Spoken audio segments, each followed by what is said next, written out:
Good afternoon, ladies and gentlemen, and welcome to my home in Livingston, Montana. Okay, if my face and around me, my image appears kind of dark, that's because it is dark in my home. The reason being is we're under total cloud cover out there, about 3 shades away from snow. It's windy. It's colder than a well digger's derriere. That's a little joke. It's colder than a witch's breast. Another little joke, trying to be civil here on YouTube. Okay, I've been sitting here all morning playing Native American Flute.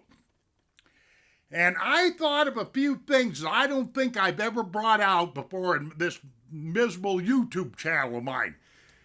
For one thing, a lot of the play and a lot of the recordings I've done, I played kind of fast. And I really don't think that the Native American flute was meant to be played fast, even though you can play it fast, play it slow. It's a pretty forgiving instrument. I think I've established that fact. But if you want to get more of a thoughtful, melodic, toneful sound, I would recommend that you slow down with your fingering, unlike what I've done, okay? Okay. Another thing is, I'm pretty sure with this simple instrument right here, which is nothing more than a glorified whistle, what the Indians were primarily doing was mimicking the sounds of nature. Now stop and think about it. How many sounds of nature are you familiar with? Come on, think about this. You got the wind, you got wind blowing through trees, waterfalls, birds, different animals, and there's a whole orchestra full of sounds out there in the great outdoors. You know it and I know it, unless you've been living under a rock or in your mom's basement or whatever have you. I'm just kidding about that. Okay, let me look at my notes here so I don't screw up here.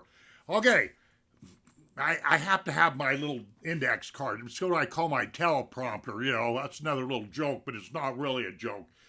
Okay, one thing that might help out people when they're pick up the Native American flute is that you will sound a lot better if you play like you're feeling. If you feel kind of sad, make your notes sound kind of mournful and like that. If you're happy, make your notes sound kind of peppy. That'll help you.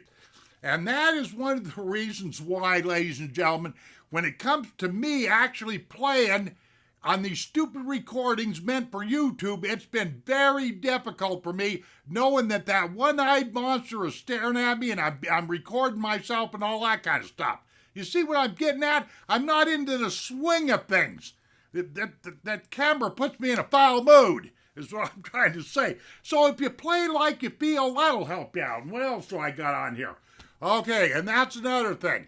I just got done saying that the Native American flute is a very forgiving instrument, which it is. And the Native Americans, they were not into complex music theory.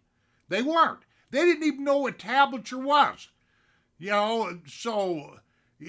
never wrote songs down or any of that kind of stuff or, whatever. They probably didn't even know I'm sure they knew what notes were by ear, but none of this stuff ever went on paper like a lot of music arrangements and whatnot have you. So I just thought I'd sit down here, take a break from playing. I'm not going to play. It doesn't make any difference. I made a fool out of myself many times.